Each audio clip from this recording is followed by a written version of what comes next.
L-sponsors tiegħi tal-programm Il-Verità huma Iżdadora ta' Beauty ta' taslima għal ċari bi prodotti ta' Framezi, Lourdes Opticians ta' San Ġwan għan-Nuċċali, Irena Izaeva ġewwa l-Awra għad-Dwifer u Model Elegance ta' Buġibbal il-bisi u aċċessorji. Nirringrazzjahom minn qalbi.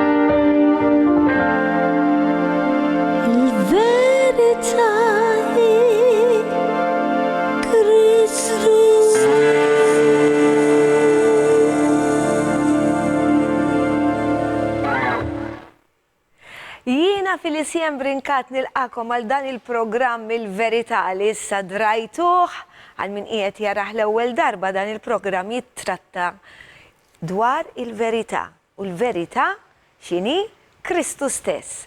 Ġifieri jitratta dwar il-kelma tiegħu għax il-kelma hija Kristu stess u huwa il-verità. Grazzi tal-li tilqawna ġo darkom u ringrazzjaw il-mulej ta' dan il-programm. Ħanaddi mill-ewwel għall-feature għax il-feature hu naqra twil, imma ħanispjegalkom naqra l-feature fuq xi x'inhu. Infakkarkom ukoll li għandi l-paġna tiegħi fuq Facebook, Il-Verità, u dawn il-programmi wkoll qiegħda ntellaħħom fuq YouTube biex min ma jkunx li ħaqra dan il-programm jista' waqt li jkun qiegħed jaħseb il-platti jew jagħmel xi ħaġa jew oħra. Xorta tistgħu tisimgħuna m'hemm bżonn toqgħodu tarawni, l-importanti il-kliem dak li nkunu qegħdin inxandru. U tkunu tistgħu taraw kif tridu tagħmlulu pos u mbagħad taraw wara. Imma l-importanti li taraw ħax dan huwa l-messaġġ it-tri ta' mħabba minn Alla għalikom f'isem Ġesu Kristu. Għax huma ħaġa waħda flimkien mal-Ispirtu Santu. U l-Ispirtu Santu li jaħdem ġo fina li nkunu aħna li qed inwasslulkom dan il-programm. Mela dan il-feature jitratta dwar minn kapitlu 16.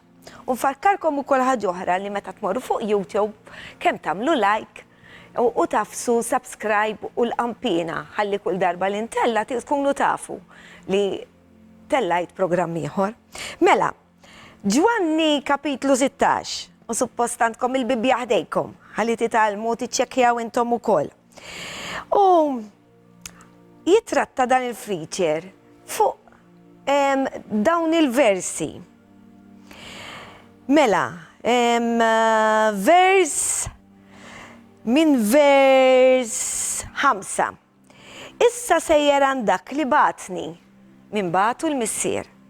U da Ġesu, klim Ġesu. U ħadd minnkom ma jistaqsini fej sejjer. Imma xettilkom dan qalbkom imtliet bin-nikiet. Issa immaġinaw dawn. Daw l-apostli. Kienu ilhom 3 snin iduru miegħu. U għalilhom nisejjer. Kieku jiena jkolli l-Ġesu miegħi ma nkunx nixtiequ jmur. Imma le, għax hemm xi ħaġa oħra sa jgħidilna hu, isimgħu naqra. Madankollu ngħidilkom is-sewwa jaqblilkom li jien immur. Għandi qed naraħaw face to face. U qed jgħidli dan id-diskors, jgħidlu le jien irridek miegħi. Imma ħankompli naqralkom. Għaliex jekk ma mmurx, id-difensur ma jiġix għandkom, imma jekk immur nibatulkom. U d-difensur minnu? L-Ispirtu Santu. U meta huwa jiġi juri lid-dinja li għandha żball dwar id-dnub, il-ġustizzja u l-ġudizzju. Id-dnub fil-li huma m'għamnux fija. Il-ġudizzju għaw il-ġustizzja fil-li jinsejjer għand il-missier u intom mintom se tarawni iżjed il-ġudizzju fil-li l-prinċep ta' din id-dinja huwa ġa ikkundannatu min huwa l-prinċep ta' din id-dinja, ix-xitan. Imma xorta għadu jdur ma' saqajna, għadu mhuwiex l-infern. U mbagħad dal-feature ukoll minn Luqa 12 minn vers 11. Meta jeħdukom quddiem is-sinagogi u l-kapijiet u s-setat, toqgħodux tħabblu raskom kif sejrin twieġbu jew sejrin tgħidu, għax l-Ispirtu Santu jallimkom dak il-ħin stess x'għandkom tgħidu. Temnuh dan kollu mhux inbilli tgħidu li jiena nemmen fi Kristu, imma rridu nemmnu dak li jgħidilna hu. Fil-isjem brinkat, inti temmen li meta tmur fi program ma toqgħodx tinkwieta tassatejt għax ikun hemm l-Ispirtu Santu sa jqedlek u l-kliem. Din il-fidi jrid il-mulej. Din il-fidi fih u ma noqogħdux inħabblu rasna. Kapaċi aħna nxandruh lil Kristu jew nistħu, jew nibżaw li sa niġu persekwitati. Dik għalinna Ġesu li ħan niġu persekwitati. Imma l-kuraġġ tibżawx itijulna, dik hija l-kelma, itijulna l-Ispirtu Santu. Għalhekk qed nagħmel dal-programm jien kultant meta nara l-programmi li jkunu seħħu, nibda ngħid jien qed dak id-diskors. Laqas inkun naf li qed ċertu diskors, ma dak ikun l-Ispirtu Santu minn ġo fija għalikom. Araw dan il-feature. Jesus said to his disciples when he left the earth, before he left the earth, he pulls his disciples aside and he says, listen, it is to your advantage that I go away. He says that in John 16. It's to your advantage that I go away. I mean, think about that for a second. How in the world could it be to their advantage that Jesus leave the earth? These are the people that have been walking side by side with Jesus for about 3 years at this point. And Jesus says, it's to your advantage that I go away. I mean, can you imagine if you actually literally walked with Jesus in the flesh? You had Jesus walking around with you every day. Can you imagine what an advantage that would be?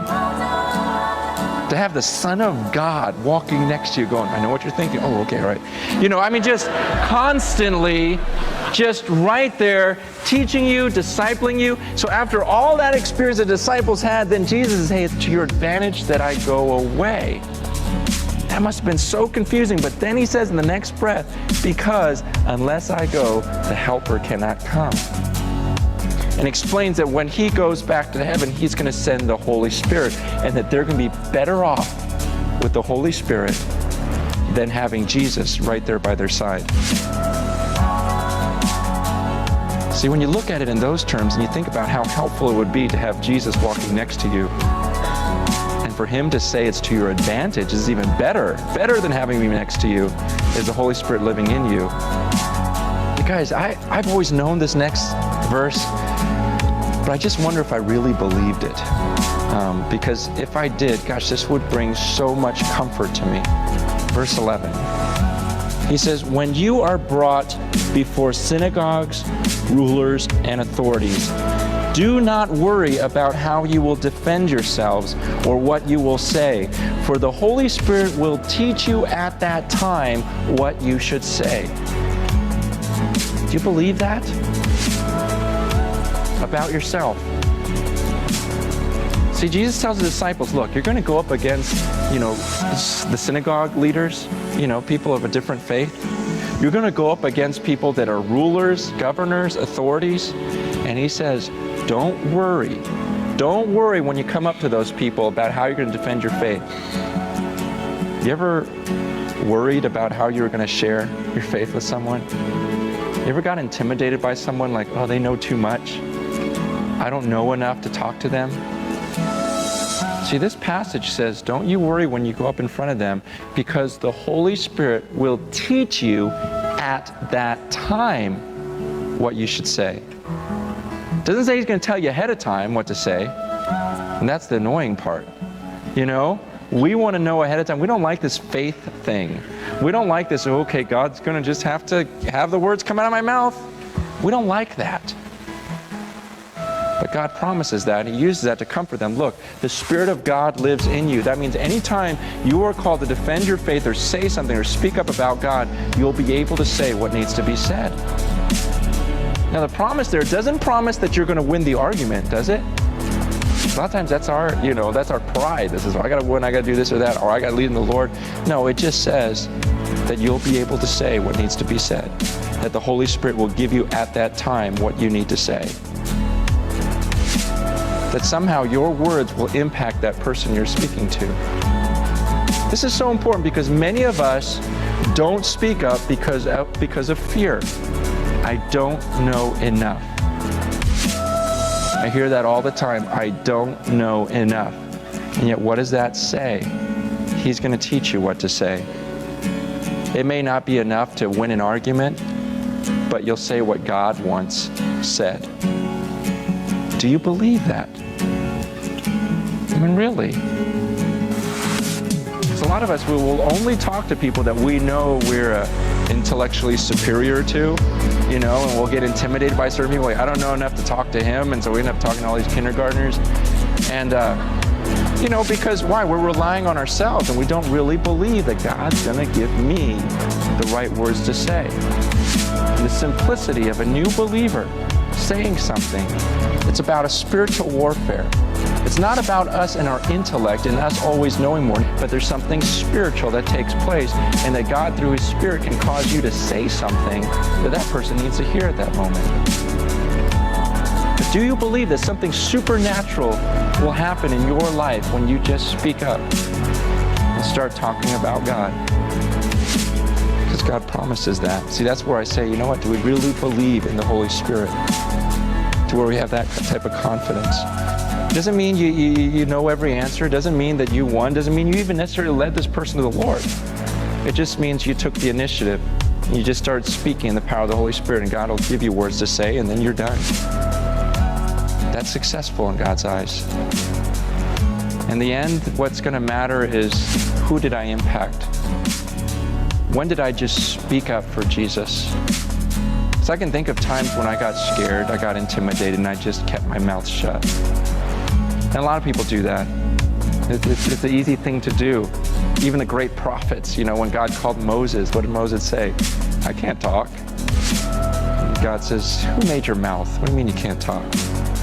When He called Jeremiah in chapter 1, He says, go say this. He says, I can't talk, I'm just a child. And He says, don't say you're just a child. I'm going to speak through you.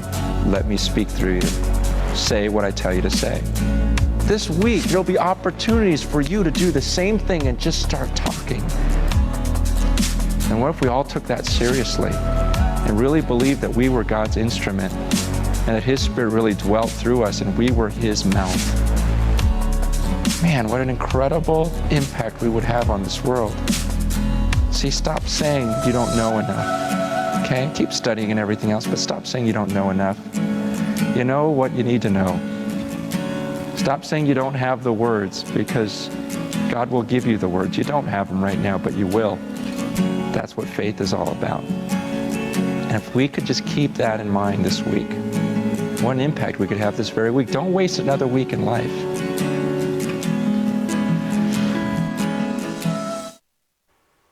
Għalhekk qiegħed dal-programm biex nagħtu glorja l-Mulej, biex jużana aħna l-istrumenti tiegħu f'idejh. Mhux biex nidhru, imma biex jużana għalikom. Ngħidilkom il-verità, orrajt, vera jkun hemm produzzjoni fil-ICM Brinkat, imma di produzzjoni mhijiex tiegħi ta. Il-produzzjoni hija ta' Alla stess. Dal-programm mhux biex naqbdu xi argument jew xi ħaġa, le. Biex ngħidulkom u dak li għandkom bżonn tkunu tafu, ngħidulkom. U mbagħad intom tażlu bejnkom u bejn Alla.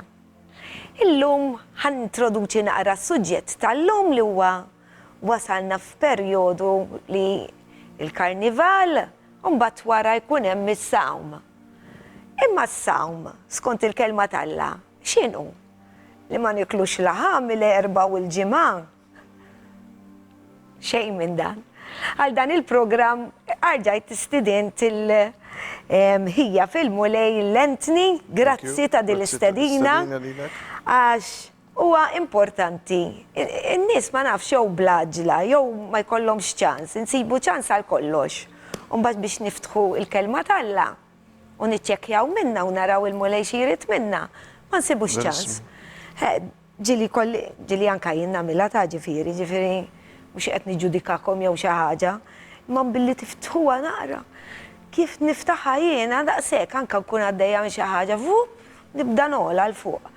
X'għax noqla tagħnu inti, imma l-Ispirtu tiegħi ta' ġewwa, l-Ispirtu Santu jibda jollini l fuq u narġa' nikkumbatti ġurnata oħra f'isem il-mulej. Amen.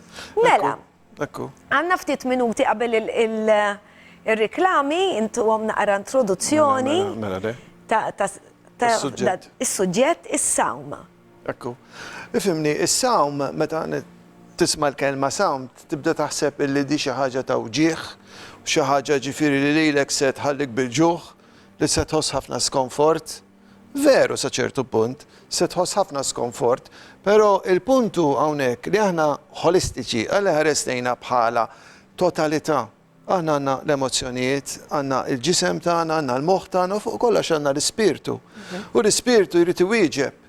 Mela l-ispirtu jrid iwieġeb biex ikun jista' jwieġeb aħjar għas-sejħa talla, l-aqwa ħaġa li jista' jagħmel hu li l-ġisem jinżel daqsxejn l-isfel. Ħalli l-ispirtu jogħla jkun jista' jikkomunika malla. U dak huwa il-punt tal-astinenza, is-sawm u t-talb. Għax irridu nħarsu lejhom holistikament kif aħna nħarsu lejn il-persuna tagħna holistikament. Mela inqas minni u iktar minn Alla. Biex jiena nkun nista' nikkomunika aħjar minn Alla, biex nista' nisma' il-vuċi aħjar tal-Alla u nkun nista' nagħmel rida tiegħu iktar u iktar. Dak huwa l-iskop u d-definizzjoni tas-sawm.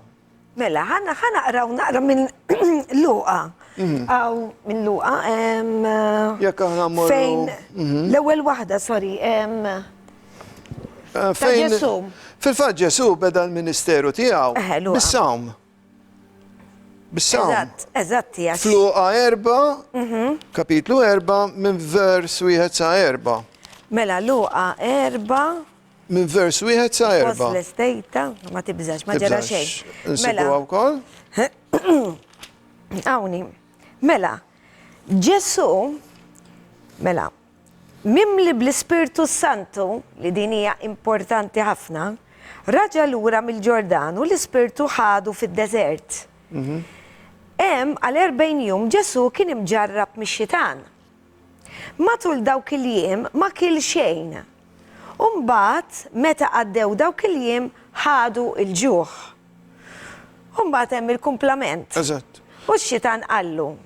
U naraw ġifieri x-xitan l-aktar jittantana meta fejn inkunu debboli. Eżatt. U nista' naqra malajr din u x-xitan qallu jekk inti bin Alla għejt li din il-ġebla ssir ħobs. Ara min jaf kemm kellu ġuħ dak il-ħin jekk irid ma Alla mhuwiex magician.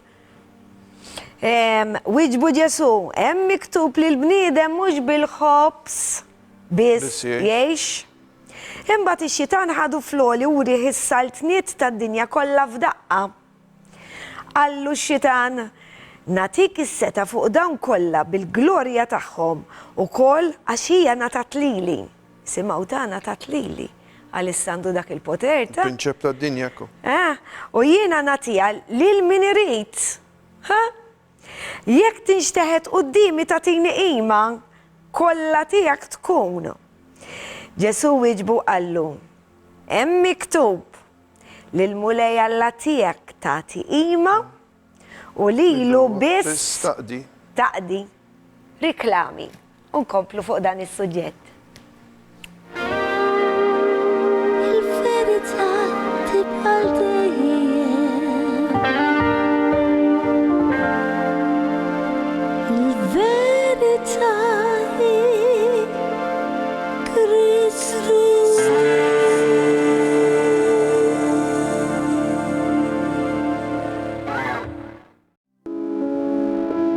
L-sponsors tiegħi tal-programm Il-Verità huma Iżdadora ta' Beauty ta' taslima għal ċari bi prodotti ta' Framezi, Lourdes Opticians ta' San Ġwan għan-Nuċċali, Irena Izaeva ġewwa l-Awra għad-Dwifer u Model Elegance ta' Buġibbal il-bisi u aċċessorji.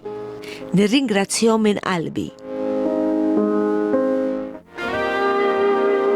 Il-verità tibqa' dejjem.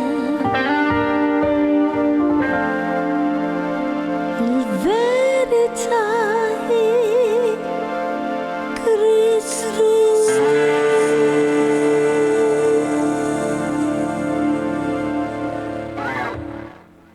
Mela, nilqakom għat-tieni parti tal-programm fej qegħdin nittrattaw is-suġġett tas-sawm skont il-kelma talla. Mela, tejni naqra f'dan il-programm u tibda bir-riċerka li għamilt inti wkoll. Fil-fatt, mela l-ewwel punt li għamilna tajna definizzjoni ta' x'inhu sawm. Mbagħad spjegajna kif Ġesu Kristu beda il-ministeru tiegħu u l-missjoni tiegħu fuq din l-art permezz tas-sawm u talb, għax importanti dawk imorru flimkien. U għalhekk bħala riżultat ta' dan kollu, aħna l-insara meta nibdew il-ministeru tagħna, meta aħna niġu mitwielda mill-ġdid u nibdew naraw il-ħajja differenti assolutament minn li konna ngħixuha qabel, nibdew naraw il-verità. Aħna ma nix ikkmandati l-insumu, Alla qatt ma jgħidilna nagħmlu xi ħaġa bil-fors, imma aħna encouraġġiti, we are encouraged illi insumu. Hekk aħna rridu nimxu fuq l-eżempju ta' Kristu, mela l-insara qegħdin isumu u f'dan ir-rigward importanti li wieħed jifhem l-implikazzjonijiet tas-sawm. Għax is-sawm mhux kif għadt inti fl-introduzzjoni, mhux sempliċiment huwa qan fih innifsu jien ma kilx laħam tal-ġimgħa u l-erba', imma jew irid jasar ir-randan. Jew irid jasar ir-randan. Eżatt, mhux kwestjoni ta' ġurnata, mhux kwestjoni ta' ġurnata partikolari fis-sena biss għax jgħidu ġimgħa kbira, imma s-sawn għandha tkun parti mid-dixxiplina nisranija matul is-sena ta' kull nisrani matul is-sena kollha, eżattament. Għaliex importanti s-sawm? Kif għadna fil-bidu? Aħna li aħna msejħin fil-Ministeru ta' Kristu irridu nsumu għaliex hemm qawwa oħra, mhux għalfejn insemmuha qawwa tal-ħażen li ssumu wkoll. Mela il-forzi tad-dlam isumu. Mela l-forzi tad-dawn ma jsumux, il-battalja tkun parallel. Dawk li jagħmlu is-satanizmu isumu biex ikissru il-familji. Isumu biex imexxu il-pjan diaboliku tal-infern f'did-dinja biex dejjem jarbħu l-erwieħ, ikissru l-familji, jkun hawn divorzi, jkun hawn separazzjonijiet, jkun hawn aborti. Jiġifieri is-sawm mhix xi ħaġa biss tan-nisrani, is-sawm hija xi ħaġa wkoll tal-forzi tad-dlam. Għax aħna naħsbu li l-forzi tad-dlam u l-forzi ta' dawk in-nies li huma miegħu jieklu, jixxalaw, jagħmlu sess u orġiji, mu veru xejn. Jagħmlu wkoll is-sawm. Isumu u jitolbu u jagħmlu kull tip ta' ċelebrazzjoni li tmur kontra ta' dak li suppost jagħmel in-nisrani biex ikissru l-pjan talla. Mela allura aħna li ninsejħu li nfusna insara u mitwielda minn ġdid. Qegħdin insumu biex niġġieldu bl-istess mod il-ġlieda spiritwali li hemm fl-arja. Ħaġim xi ħaġa li se tara quddiem għajnejk, din hija xi ħaġa li qiegħda fl-ispiritwal il-battalja, l-anġli tad-dawl u l-anġli tad-dlam. Min qed jiffidihom permezz tas-sawm? In-nisrani jew dak li huwa ma tal-qiegħ, ma dak tal-infern. Din hija l-importanza tas-sawm. U f'dal kuntest nixtieqek taqrali jekk jogħġbok.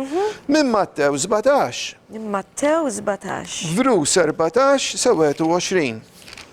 Fejn hawnhekk naraw il-Kristu juri il-qawwa tas-sawm. Qed juri l-sawm u t-talb mhux xi ħaġa li għandna nieħduhom biċ-ċajt jew xi ħaġa li għandna nevitawhom.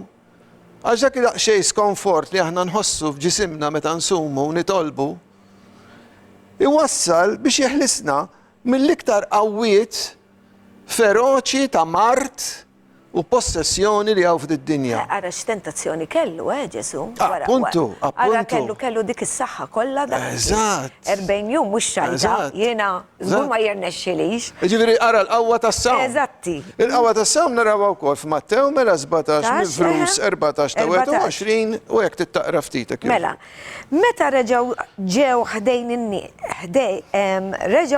ħdejn in-nies, resaq fuq wieħed raġel niżel għal kubtejh. Quddiemu qallu, mulej ikollok ħniena minn ibni. Għax marit b'tal-qamar u qiegħed ibati ħafna sewa qed naqra jiena Iva, minn iva, hemmhekk. iva. Għas-sikwit jaqa' jew fin-nar jew fl-ilma. Ġibtu lid-dixxipli tiegħek, iżda ma setgħux ifejquh. Wieġeb Ġesu qal, ja nies bla fidi u ħżiena, kemm se ndum magħkom? Kemm se ndum nistapportikom? Ġibu li hawn. Mbagħad Ġesu għeddet bisħiħ lix-xitan u dan ħareġ minnu u minn dak il-ħin stess it-tifel fieq. Wara mbagħad id-dixxipli resqu lejn Ġesu għalihom. Wieħed minnhom qalulu, l-għala aħna ma rnexxilniex inkeċċuh. U qalilhom minħabba l-fidi żgħira tagħkom, għax tassew ngħidilkom li kieku għandkom fidi mqardaq żerrija tal-mustarda, kontu tgħidu lil din il-muntanja warrab minn hawn u mur hemm. U hi kienet twarrab u ma jkun hemm xejn għalikom li ma jistax isir. Tajjeb, sawnek inkompli? 21, imma dal-ġens ma joħroġ ħlief bit-talb u s-sawm. Dak u l-punt ġifieri, it-talb u s-sawm f'dan il-verset juri il-qawwa tat-talb u s-sawm u l-fidi. Sewa, mela jekk jiena nemmen. Irrid nagħmel rimarka hawnhekk għax ara anke jiena kelli marka hawnhekk. Dan li qrajt inti għax inti ġejt għal dan il-punt u dan il-vers mhuwiex hawn. Bekk għandna niċċekkjaw, arġaq rajum li please. Skont il-Bibja li għandi jiena, skont il-Bibja li hija tajba. Imma dal-ġens ma joħroġ ħlief bit-talb u s-sawm. Vers 21. Ara kemm huwa importanti s-sawm. Ġifieri qed naraw li Ġesu qed jgħidilhom nies ta' fidi żgħira. Ġifieri taqqas fidi ta' żerrija m'għandkom biex tgħidu dik il-muntanja ċaqlaq. Mela jiena għandi fidi nemmen li t-talb u s-sawm jiena permezz tiegħu u l-qawwa li tani l-mulej ġu fija l-awtorità ta' nisrani. Nista' inċaqlaq il-muntanji, nista' noħroġ dak l-ispirtu ta' mart li kellu dan it-tifel ġo fih, l-ispirtu tal-qamar, l-ispirtu ta' jgħidulu epilepsija. Mela kull marda li tidher impossibbli, ngħidulu għax dak disabled, u għax dak mankat barra minn fuqna, u għax dak hekk, u għax dak hekk. Għandek fidi, imma sabbilli inti qed tara l-problema, inti mhux hej problema titħares lejn kemm hu kbir Alla. Amen. Kemm hu kbir il-kmandament li tagħna, is-suġġerimenti u dak kollu li jgħidilna biex nagħmlu. Sumu, itolbu ħalli jkollkom il-qawwa, ħalli tkunu tistgħu toħorġu l-ispirti ħżiena. Mela, ħanamel enfasi li hija importanti ħafna. Is-sawm u t-talb. Ġifieri mhux insumu biss jew ikonna xogħol ħafna xogħol naqbdu ma niklux. Irridu nsibu ħin m'hemm bżonn 40 jum. Ngħidu għandna jinnaf ġurnata darba f'sena. Li qed ngħidilkom jien li jiena f'dawn 13 sena li born again għadni ma sibtix għax dejja baddejja bix-xogħol għax mhux inbilli taqbad u ssum trid ma taħdimx għax jistajtik jew xi ħażin jew hekk tkun. Ġesu mar kien fid-deżert imma ma kienx waħdu kellu l-anġli tiegħu jassistuh miegħu. Tifir rridu noqogħdu attenti u naraw eżatti bħala sawm xi jfisser. Tifiri rridu wkoll niċċekkjaw jekk ikonna xi kondizzjoni, jekk hux tajjeb li nsumu, għax hawn min ikollu perkażu diabete, ċertu ħin trid tiekol. ma tistax. Ekku, ġifiri il-fidi dejjem tkun hemm, però rridu nużaw il-wisdom jgħidilna l-mulej. Eżatt. Irridu nużaw l-erf divin li tagħna l-mulej. Mela jiena jekk naf li imbagħad b'ċerti kondizzjonijiet, mhux naqbad u nagħmilha tal-aref u tal-kiesaħ kif jgħidu bil-Malti u naqbad insum bla doġġ. Eżatt. Mela, ħu parir mediku professjonali biex inti tara saħtek fi xini. Anki jekk tagħmel 3 sigħat, tgħid dan il-ħin jiena minn sa nara xejn, la ikel u xejn minn sa nieħu breakfast, imma ħa niffoka l-ewwel 3 sigħat minn din il-ġurnata jew naqra l-Bibbja, jew tkantalu, titfa' minn fuq YouTube hawn ħafna kanzunetti Kristjani. Dak huwa worship, dak ukoll anke s-sawm huwa worship, jiġifieri qegħdin inqimu lil-mulej. Imma dik li aħna nitbedu mill-ikel qegħdin nitnattfu fl-istess ħin. U nsiru iktar close ta' Alla dak il-ħin. Fil-fatt il-kelma talla tatina ħafna tipi ta' sawm. Ġifieri m'hemm l-ebda skuża li bniedem marit ma jistax b'xi mod jew ieħor isum ftit u bil-Malti iweġġa jew jagħmel lilu nnifsu daqsxejn discomfort, jagħmel daqsxejn skomfort, sagrifiċċju. Kulħadd jista' jagħmel sagrifiċċju minn ftit u minn iktar. Alla jafu aħna x'għandna. U l-kelma tagħna mhux sempliċement biss tgħidilna li s-sawm jista' jsir, imma tagħtina wkoll tgħinna għal diversi tipi ta' sawm fil-fatt. Jekk naqraw Luqa pereżempju 4 vers 2 naraw il-Ġesu li ma kien xejn f'dawk il-ġranet. Sewa, ma kien xejn b'dak. Dik jgħidu normal fast fejn inti tastieni mill-ikel. Mill-ikel. U bad għandek. Ma tantx miktub li ma xorobx. Ma jgħidlekx li ma xorb. U jgħidlek li ma kienx. Ma kienx. Dak huwa importanti. Li ma kienx. Issa bad għandek dak jgħidulu absolute fast. Ġifieri inti ma tikol u tixrob xejn. Fil-fatt dik insibuha meta Pawlu għamel dak it-3 ijiem ma jarax. Fejn hu ma kiel u ma xorob xejn, Fatti 9 vers 9. Naqrawha ta' għax tajjeb li aħna naqrawlhom ukoll mill-mela. Atti 9 vers 9. u ċekkja naqra ma tiegħek ukoll. Iva. Mela, Atti 9 u mela. Vers 9. Dan 3 ijiem ma jarax u la kiel u lanqas xorob. Eżatt. Iva. Mbagħad insibu wkoll fejn hemm tip ieħor, dak li jgħidulu partial. Ġifieri mhux issum għal kollox, imma tirrestrinġi ruħek jew id-dieta tiegħek għal ċertu tipi ta' ikel, jew li pereżempju tieħu ikla biss kuljum. U din insibuha pereżempju f'Daniel. Sewwa f'Daniel 1 vers 16. Mela, Daniel, stenna x'hawnhekk hawn il-kodba miżjudin ukoll. Mela, Daniel kapitlu 1 vers 16.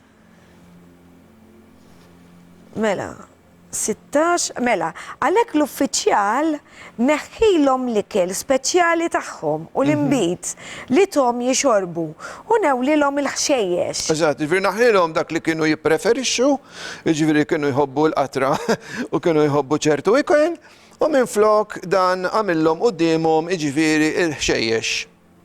Tifhem, ġifieri dik hija wkoll it's a form of a fast, imma hija parzjali. Għax inti qed naqqas ċertu ikel li tħobb u tagħmel ikel li forsi inqas tħobb. L-inqas tħobb li huwa tajjeb għal saħħitna. Li huwa tajjeb għal saħħitna. Għax fil-fatt f'Ġenesi qabel ma sar id-dnub ma kinux jiklu laħam, frott. Eżatt. Frott u ħaxix kienu jiklu dak huwa tajjeb. Ġifieri għax miż-żerrija li Alla ikkrea u li Alla ħalaq. Ġifieri beda jsir mbagħad l-ikel minn wara d-dnub u daw l-affarijiet. Mbagħad insibu tip ieħor ta' sawm, pereżempju Alla appunta ċerti festivals, ċerti festi skont il-kelma tiegħu, ġifieri, mhux festi li vventa l-bniedem. Pereżempju għandek id-Day of Atonement, pereżempju. Day of Atonement kien festival li fih dawn ġifieri kienu jsumu għal dik l-okkażjoni. U kienet tkun pereżempju għal ġimgħa jew inkella għal ċerti ġranet. U din isibuha pereżempju fil-Levitiku, fis-Salmi, ġifieri jispjegalek fuq wkoll. Hemm ċerti ġranet li appunta l-mulej skont il-kelma tiegħu li kienu isumu fihom. Ġifieri hawnhekk qed naraw. Hemm ukoll, ma tipi- nafx fejn qiegħda meta id-disċipli qalulu għaw il-Farizej u ma nafx min, saqsaw il-Ġesu qalulu daw kif id-disċipli tiegħek ma jsumux. U qalilhom għax dment li qiegħu magħhom m'għandhomx għalfejn isumu. Ekku, għax is-sawm mhux biss sempliċiment li inti ma tikolx jew ma tixrobx, imma s-sawm huwa għal dak li qed iwasslek għalih. Mela jekk jien qiegħed ma' Ġesu u qed nobdih u qed nagħmel ir-rieda tiegħu. Ġifieri, is-sawma mhix daqshekk importanti, mhix kmandament. Għax aħna l għandna l-Ispirtu Santu magħna Ġesu qiegħed magħna per Ekku, każu. ekku. Eħe. Anke l-Apostol Pawlu għal jiena nista' nikol irrid u nagħmel irrid speċi għax jiena fi Kristu nista' għandi l-libertà. Imma jiena nippreferi ġifieri n-sorta nsum. Għalla volja jien nħossni li speċi fil-kelma tal-qiegħed jew mal-mulej qiegħed okej, imma xorta jiena rrid nibżaq għaliha dik l-okej tiegħi. Eżatti. U hemm ukoll tipi oħrajn ta' sawm li nsibu fil-kelma tal-Alla li huma sejħa pubblika, sejħa l-poplu, ġifieri, li dal-poplu tal-Alla kellu ċerti ħtiġijiet importanti, bħal pereżempju il-maltempata li kellna. Kellna stat ta' emerġenza fil-pajjiż, kellna stat ġifieri mhux normali. Hemmhekk il-poplu tal-Alla ġifieri permezz tar-re kienu jsejħu lill-poplu biex isum. Biex dak il-natural disaster għajdu li trid, ġifieri ikun jista' jbatti. Anke nsibuha pereżempju fil-każ tar-re Ġeħosofat. Meta il-poplu ta' Ġuda ġie invadut fit-tieni Kroniċi, fil-tieni Kronaki, kapitlu 20 minn vers 1 sa 4. Imma ma nasibx il-każ li taqraw jekk forsi tissemmija. Zax qed insemmuh. Qed insemmuh. Intuhom naqra homework ukoll lilhom. Joqogħdu jfittxu wkoll. Ġifieri il-mexxejja reliġjużi. Kronaki huma dan dawn Chronicles. Eħe, qegħdin fit-Testament il-qadim. Fitxu għax dak kollox jgħod mill-bidu minn 10 sa 10. Sintendi ċekjaw l-kodba li kunem huma ispirati mill-Ispirtu Santu għax per każu din il-Bibbja hemm dawk il-kodba tal-Apokrafa. Biex inkompli ma dak li qed int, il-mexxejja reliġjużi ta' dak iż-żmien u anke ta' dak żmien, ekku mhix Kattoliċi, Battisti, għajdulhom li trid, ġieli jsejħu jgħidu għandna bżonn ix-xita nitolbu. Insumu, għax għanna bżonn ix-xita, għanna fil-kastana ma nix bżonn xita, għax għadna kem kanna mal-tempata mux ħażin.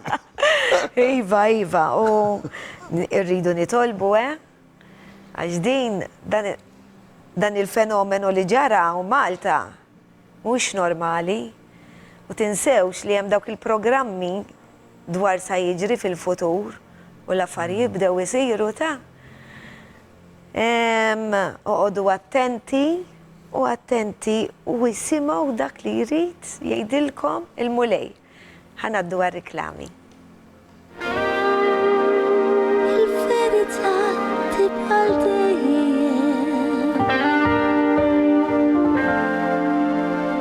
Il-verità hi Kristu.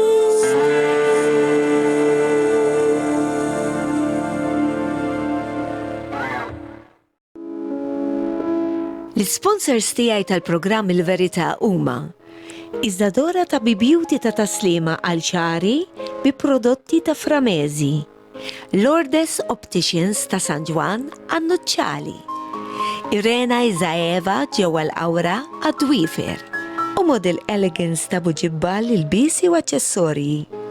Nirringrazzjahom minn qalbi. Il-verità tibqa' dejjem.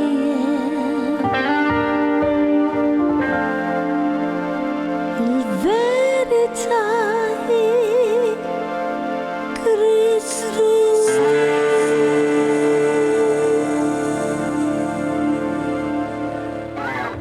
Diġà wasanna fit-tielet parti ta' dan il-programm li qegħdin nittrattaw is-sawm. Mamma mija kemm għandna xi ngħidu. Qabel ma laqna t-tieni parti, kont qed insemmilkom naqra fuq id-diżastri diġa parti mid-dizastru ġaraw Malta wkoll. Jekk tridu taraw fuq daw l-affarijiet ta' sa jiġri, konna għamilna program fl-imkien maħija wkoll fil-Mulej Anthony, daw issibuhom il-verità 11, 12 u 13 fuq YouTube. Araw għax importanti li tkunu tafu x'la qegħdin hawnhekk fil-kelma talla. Sinjali Alla irrina li nkunu nafu biex ikunu preparati, għax ħanejdilkom illum hawn għada ma nafux. U jiġi hekk bħal ħallile, ma nafux. Meta?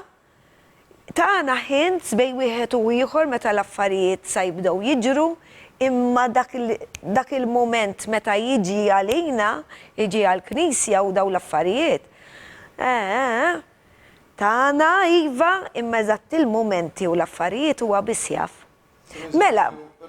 Din il-tempesta li kellna, dan il-hurricane. Dan ġifieri veru li stajna nagħmlu forecast, għax hemm tat-temp jista' jagħmel forecast, imma mhux għal kollox jistgħu nagħmlu forecast.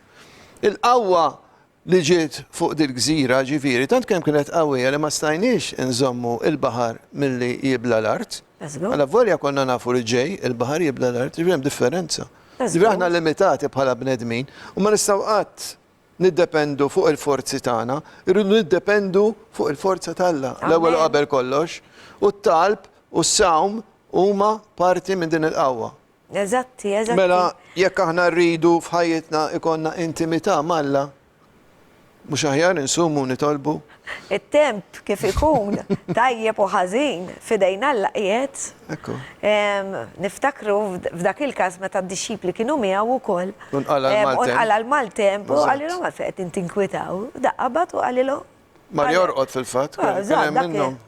Eżatt. Ma kellux, rajt vera huwa l-forza ta' kollox, Ġesu stess. Imma u kien bħala bniedem ukoll hawnhekk fid-dinja. U kemm il-darba kellna okkażjonijiet ħanejdilkom din ukoll, it-talb kemm jiswa. Mela, ikunu diġà fżawna li sa jsir maltempata. U jien kemm il-darba kelli bil-korb barra li ħanatu anki attivitajiet ta' maratoni u affarijiet hekk, ġifieri. Jgħidu li ħarġi maltempata ta' ngħidilhom itolbu u ma ssirx, mhux tal-li jkun hemm il-maltempata tal-li toħroġ ix-xemx. Ġifieri alla volja ikunu avżaw li ħajkun hemm maltempata, imma jekk it-talb huwa t-tarka tagħna. Jgħadkom ma tafux għaw għandu Alla jekk ma temminx balla. Għanna aħna, għaw aħna t-testimonjanza mhux għandna l-lat ta' it-testimonjanzi tal-affarijiet li jsiru. U anki jekk il-maltempata tkompli meta inti toħroġ wara li inti tlaq. Il-mulejja dik minn maltempata kif għadda l-poplu tiegħu minn dak il-baħar li infetaħ fit-tnejn. Eżatt. Għaliex dal-poplu huwa l-poplu Talla, l-poplu ta' Malta, u laqas bniedem wieħed ma ntilef dan maltempata. Wieħed ipprova jaqbad il-ħut, żelaq imma xorta tela fuq l-art. Ġifieri, make no mistake, God is in control. Amen. God is in control. Amen. Inkomplu fuq is-sawm. Għax meta naqbdu. Ma neqfqux. Iva, daqskemm hemm xi tgħid. Hemm disa raġunijiet li nistgħu forsi nsemmu għaliex il-poplu Talla dejjem għamel is-sawm. Sa nsemmu li għamilt xi riċerka inti. Fil-fatt qed jittellaw fuq l-iskrin, jekk jittellaw fuq l-iskrin insibu ġifieri li fid-dinja qed imutu 30 miljun persuna fis-sena bil-ġuħ. Ġifieri għaliex m'għandniex insumu? Għaw dan ġuħ kollu fid-dinja. Għaw dawn din il-miżerja pajjiżi sinjuri li ma jridux jaqsmu ma' ħadd ieħor. Allora għaliex m'għandniex insumu biex dan nies ukoll indaħħluhom fl-equation. Għax meta tinsum jien u qed nitlob dan nies żgur li ser jipprovdilhom il-mulej. Permezz tiegħi, permezz tiegħek u anke permezz ta' pajjiżi oħrajn li mhux biss jagħtuhom handouts, jagħtuhom ikel biex jgħinuhom, imma jinvestu fil-pajjiż tagħhom u jagħmluhom sinjuri. Għax Alla dak li jrid, Alla jrid l-abbundanza mhux il-faqar u l-mart, imma t-talb u s-sawm jgħinu wkoll biex ikun hawn l-abbundanza. Jien fil-bidu tal-programm qed lek jiena qatt ma som, tibma ngħidilkom il-verità qabel ma niġi meta niġi għal dan il-programm, ma nikol xejn. U jekk smajtu xi ħoss tal-istonku tiegħi jagħmel għax l-istonku jkun dara li tkun ħadd breakfast. Imma inħobb niġi għal dan il-programm jiena nadifa biex kemm jista' jkun. Għax sintendi li kellu mbagħad isir. Semmejt kelma importanti, is-sawm inaddaf. Mhux inaddaf biss il-ġisem mit-toxins li jkollu ġo fih, imma anki mit-toxins spiritwali. Għax inti iktar tħossok li tista' tikkomunika malla, meta inti għandek l-istonku vojt. Eżatt. Il-ġisem isu jgħidlu il-marelli kemm qed inħossu l-bżonn tal-mulej. Iktar mal inti taqsu l-ġisem tiegħek, iktar iħoss il-bżonn li jikkomunika malla. Ħaġa tal-ħaġa. Għalhekk is-sawm huwa importanti, iktar ma bniedem jiekol u jitħanżer, iktar taqalajja jorqod. Ekku, imma iktar ma inti tħossok ħafif u tħossok kważi tweġġa, iktar titfittex il-mulej. Għalhekk fil-fatt insibu disa raġunijiet importanti fil-kelma tal-Alla. U li nistaw forsi anke ntellawhom biex jarawhom il-telespettaturi. Edha naqri iktar. Dik il-slide jisimha 9 Reasons Why People Fasted in the Bible. Edha naqra fuq lura, sur direttur jista' jtellaħħa. Fuq l-iswed edha. L-ewwel raġuni nistgħu nsemmuhom. Diki prosit. Diki hija l-intimità malla. Mela, Ġesu rrid ikun intimu malla, rrid ifittex ir-rieda tal-Alla f'ħajtu biex jibda l-missjoni tiegħu. U nsibu għadik fluqa kif rajna fil-bidu. Mela, għandek toqol, għandek xi tittaqlef f'ħajtek, għandek xi pjena, għamlet xi ħaġa ħażina fl-modi u tħossok li ma tistax tinħeles minna di sum u itlob. U nsibu vers hemmhekk. Mela, semmejt xi ħaġa li hija importanti ħafna wkoll. Imma qed ittaqlek għax ma tkunx hemmin ukoll li Alla jkun ħafirlek. Issa jekk ma tkunx jinna fir-ranġajta jkun hemm xi konsegwenzi jew affarijiet. Imma meta aħna nitolbu lil missier fisem Kristu ħafirlu vera tħossa, dak il-ħin ikun ħafirlek, Ġifieri jekk tarġaw xa xitan jibqa jippersekwitakom bija. Jew inti għamiltek, inti m'intix tifel tal-mulej, jew tifla tal-mulej, tatux kas, araw xejdilkom Alla jtibżax, ikellimkom ta' il-burdens, ekku, fil-fatt il-burdens mhux għaliex Alla ma jkunx ħafer, imma għaliex il-persuna tkun għadha ma rrealizzax li dak it-toqol li qed tħoss m'għandux ikun.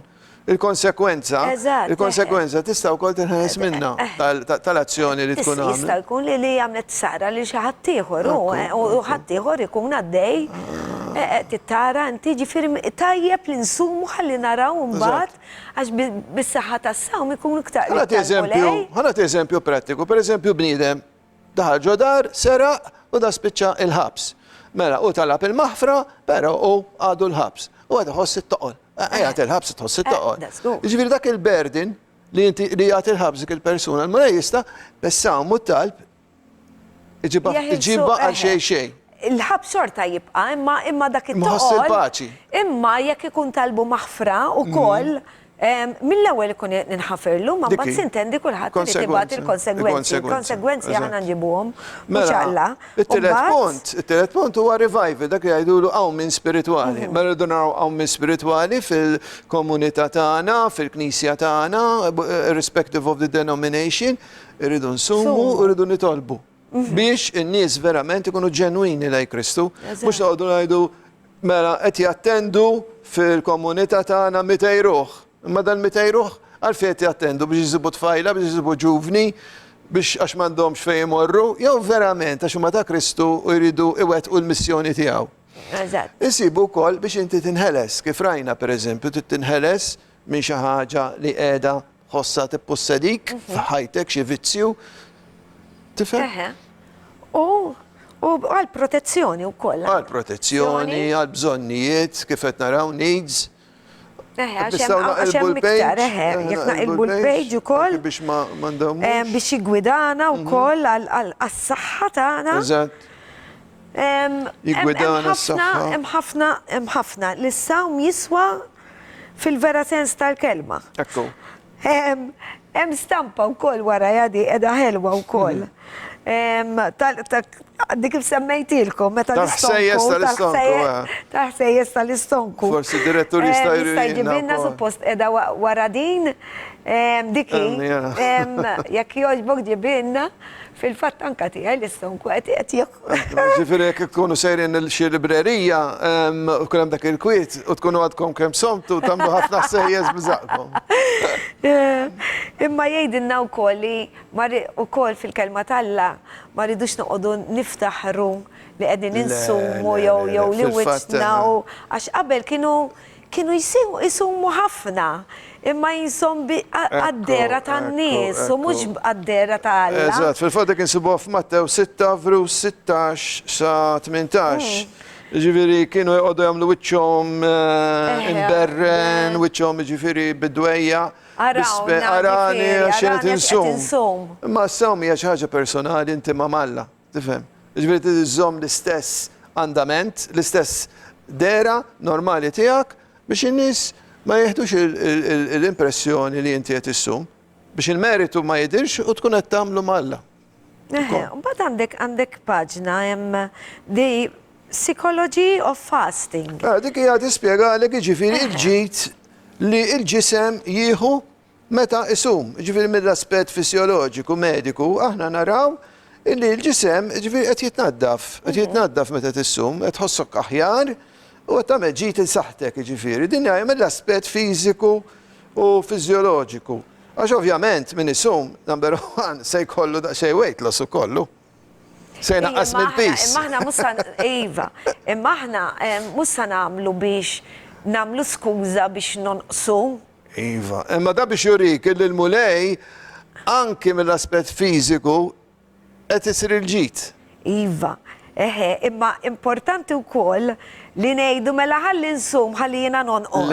Le, mhux dak il-punt. Dak il-punt jiena li qed daka. Hemmhekk bniedem jitħaq bih innifsu. Eżatti, għax insummu biex ikonna relazzjoni iktar intima mal-mulej mod. Dak il-punt. U nsummu biex namlu d-dieta ħalli nonqsu li ikonna bżon, għaw min ikollu bżon, għax għaw min ikollu bżon biex iżid fil-wejt ukoll, ġifieri rridu noqogħdu attenti x'għandna bżonn. X'inhi l-intenzjoni? L-intenzjoni u għandna noqogħdu attenti wkoll meta nsummu kif diġà qed fil-bidu tal-programm ukoll. Għax kif għadna fil-bidu wkoll hawn min isum għaliex irid jagħmel ħsara l-familji. Jiena pereżempju nammira ħafna ma nsemmi l-ħadd il-Musulmani. Kemm għandhom disċiplina fis-sawm. Iva, ħafna wkoll. Kieku l-ħassra l-insara jużaw daqsxejn iktar disċiplina fis-sawm u fit-talb li jużaw il-Musulmani, kieku naħseb li l-Kristjaneżmu imur ħafna l-qudiem, però kif għadt inti u kif hemm spjegat fil-Bibbja, titara l-intenzjoni wara s-sawm biex inkun intimmu malla verament jew biex innaqqas il-pis, jew biex imbagħad wara mmur nikol ikla u nsir isni skużi majjal. Biex ma nużax kelma oħra. Tifhem ġifieri irridu nkunu daqsxejn realistiċi fiha l-ħaġa wkoll. Eżatt, u nirċienu. U barra minn hekk m'hemm bżonn jasal ir-randan biex nagħmlu sawn. No. L-ewwel nett ir-randan huwa xi ħaġa li ġiet ukoll mill-bniedem. Ġejja mir-Ramadan ukoll di ir-randan. L-insumu. All right, vera Ġesu għamel dak l-40 jum, imma rridu noqogħdu attenti. L-intenzjoni tagħna meta nsumu. Li rridu nkunu iktar anke jekk forsi hemm xi ħadd marid. U rridu li t-talba tagħna tinstema' iktar meta nsumu dik it-talba tkun iktar qawwija. Jew jiena stess għaddejja minn perjodi. U jew inkella għandil xi ħadd li meta nsummu nkunu qegħdin nagħmlu ġid kbir u nkunu f'relazzjoni fil-vera sens iktar intima ma' Alla. U biex impoġġu ftit ieħor ukoll il-perspettiva iktar realistika, irridu niftakru li aħna qed ngħixu f'soċjetà fejn jieklu ħafna junk food. Dana qed ngħixu ħajja imaġla fejn il-bniedem qed jitħanżer, qed minn għalih qed iħossu mimli, imma fil-fatt aħna rridu nintlew bil-qawwa tal-Ispirtu Santu. Aħna rridu nintlew bil-qawwa tal-Alla. Dik iċ-challenge nistgħu nelbuha wkoll. Say no to junk food. U say yes to spiritual food. Importanti l-spiritual food, ma ninsewx. Għax il-bniedem ma jgħix bil-ħobż biss. Ma b'kull kelma li toħroġ minn fom Alla. Walla, eżatti, dak huwa l-ikel spirituali. Ġifiri dak huwa l-importanti li niklu. Ħafna drabi Dak li għalinna l-ispirtu. Ħafna drabi l-bniedem. Eżatt. Mux li niklu lilu, l-alla ma nistawx naqbduh. Le. Huwa spirtu. Ma nix kannibali. Eżatt. Alla jiġi fina darba l-dejjem meta niftħulu qalbna. Jiena nosserva. Diġà ditinna Eżatt. Tibżax, ngħid ħanarġaw iktar. eħe, tibżax, għadbaqadna ftit ieħor. Ħanaddu għal-riklam imma l-ewwel u niġu għal-konklużjoni ta' dan il-programm.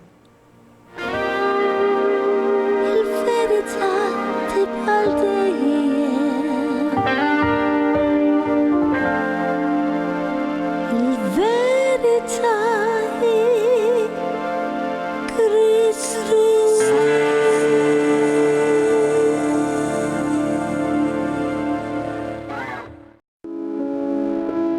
L-sponsors tiegħi tal-programm Il-Verità huma Iżdadora ta' Beauty ta' taslima għal ċari bi prodotti ta' Framezi, Lourdes Opticians ta' San Juan għan-Nuċċali, Irena Izaeva ġewwa l-Awra għad-Dwifer u Model Elegance ta' Buġibbal il-bisi u aċċessorji.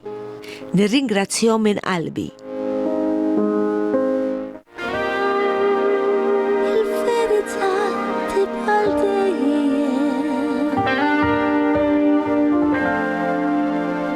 Il-verità hi Kristus.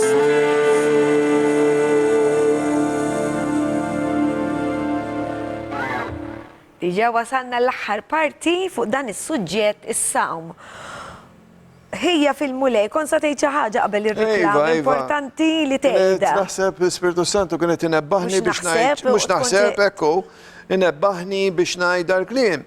Illi intom li tiklu u timlew zaqkom, intkom li kollu tiklu junk food u tħossukom vojta u tridu tiklu. Intkom mhux l-ikel li għandkom bżonn biex tħossukom imdin. Intkom tridu tiżvojtaw minn dak l-ikel u tintlew b'qawwa ferm ikbar, il-qawwa tal-Ispiritu Santu. Għax l-ebda ikel ta' dinja mhux se jissodisfakom. Nibda ikel u rispettivament mill-kwantità u t-tip ta' ikel li tiekol, anke jekk tiekol iktar ikel tajjeb li hawn fid-dinja, imma jekk inti m'għandekx l-Alla ġo fik, jekk inti m'għandekx Ispiritu Santu ġo fik, il-Kristu ġo fik, mhux se tħossok qatt mimli. Dejjem se tħossok vojt u dejjem tikol. Ngħidlek il-verità, xitan hemm l-aktar li jattakkani, nkun għaddejja mill-affarijiet. Nibda nifex u nibda nimmiflok nitlob. U jew ninżel għal-kubtejja ngħidlu mulejjejni, nara x'nagħmel u qed ngħidlek mhux li kell bħal ħaxix jew naqbad xi karotta jew nikol lilata. Dak inkun irrid, dak li jagħmel li ħsara. Ġifieri fl-istess ħin is-sawm u għal-ġit għalina, il-mulej. Ġifieri għal-kemm ikonna nistgħu nsemmuhom naqra. Waqt li nkunu qed insumu nistgħu ngħaddu sintendi mill-ġuħ. Nistgħu ngħaddu wkoll minn discomfort, ġifieri.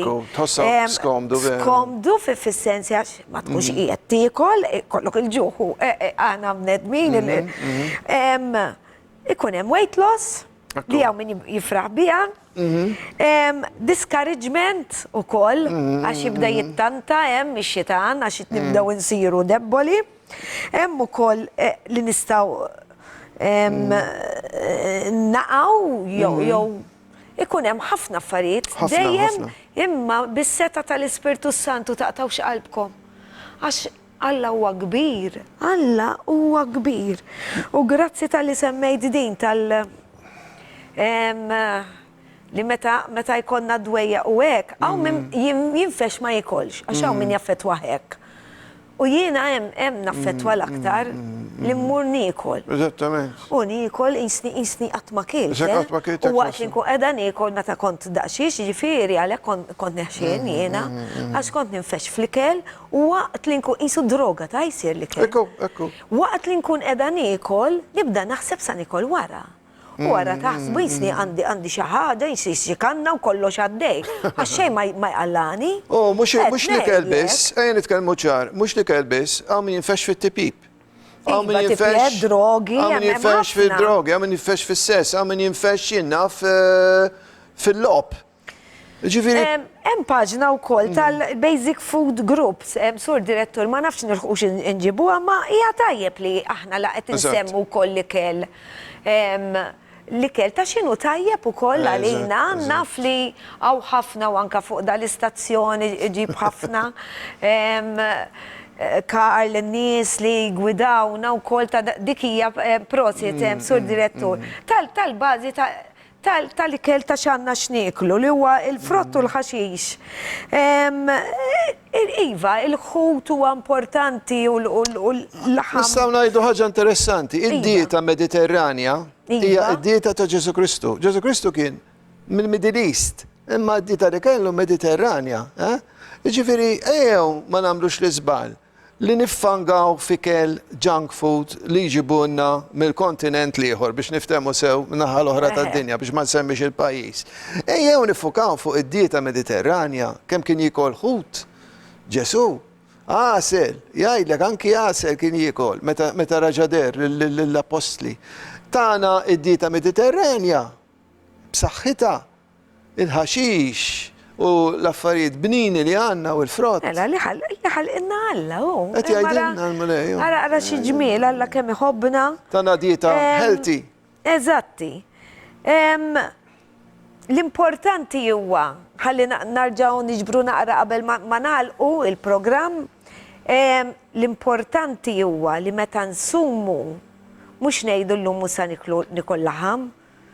Għax jiena per każu nipprefer iktar il-ħut mill-laħam, fis-sens li mhux dik l-intenzjoni li meta nsumu ma niklu xejn. U nitolbu, irrid ikonna dik ir-relazzjoni, mhux immorru x-xogħol, għax periklu kbir, nistgħu naqgħu tinżlilna l-pressjoni, irridu nagħlqu dak il-bib kif jgħidilna Kristu, weħidna hemmhekk. Jiena u Alla.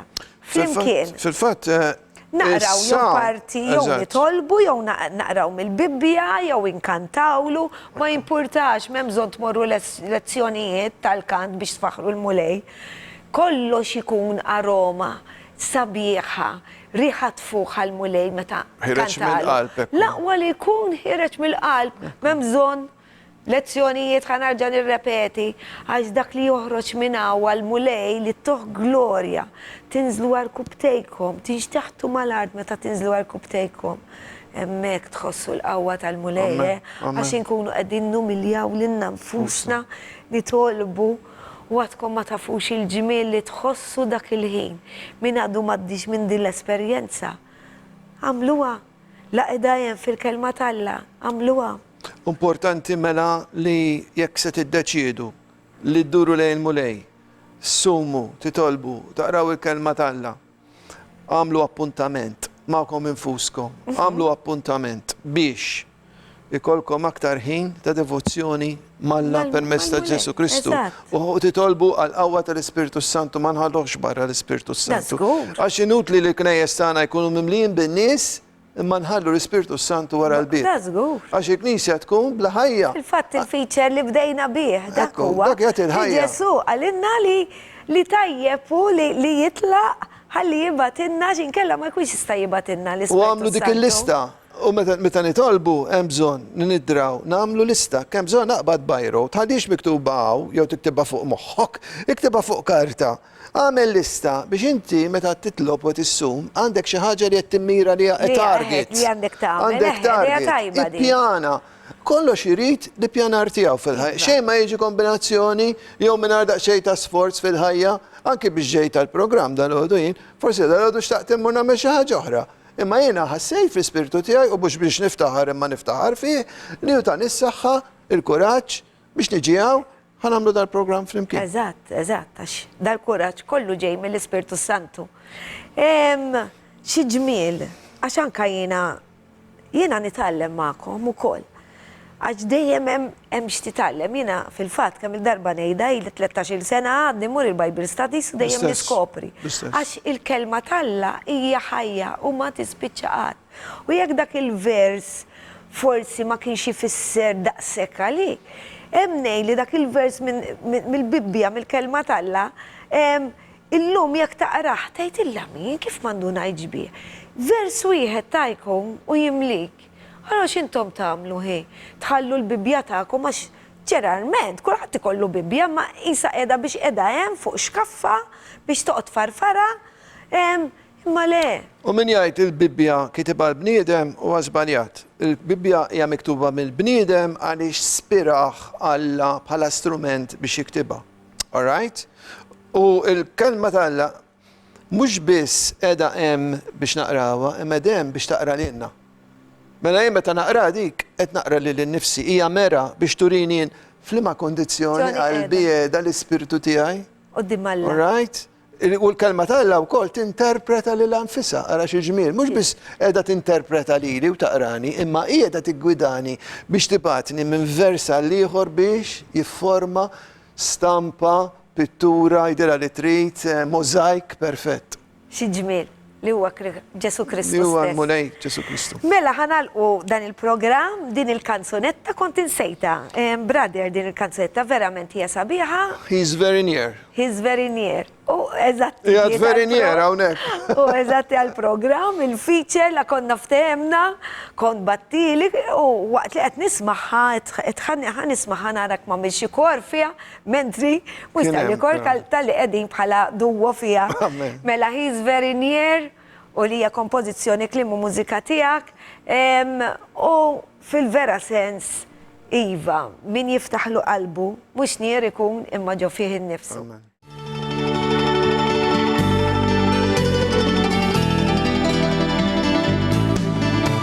There were times when I thought I'd never make it back to you, Lord.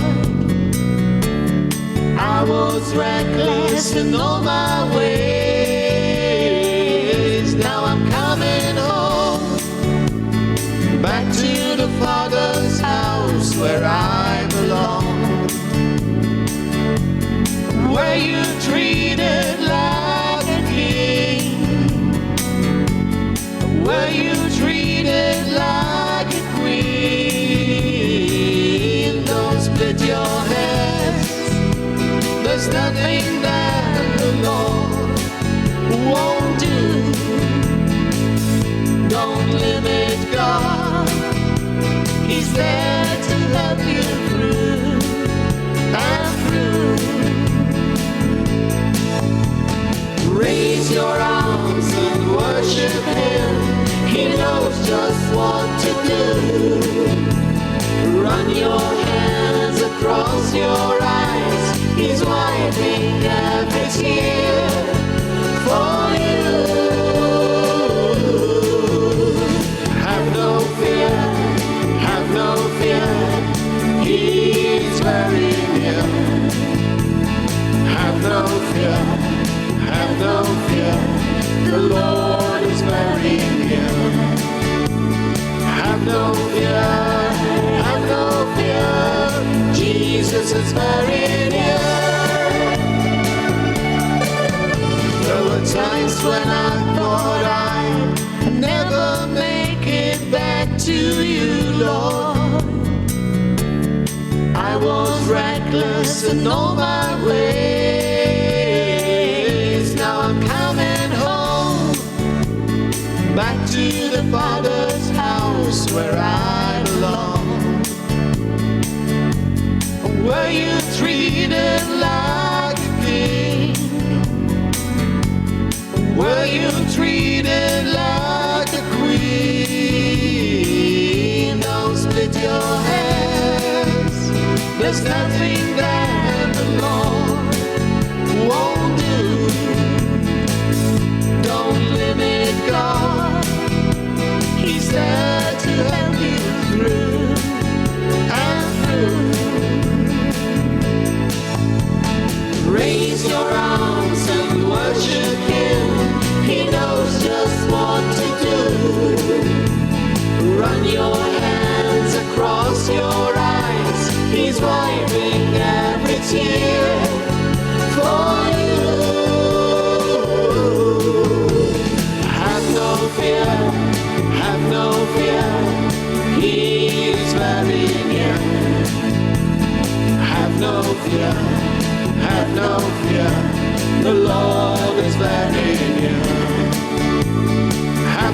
fear, have no fear. Jesus is very near.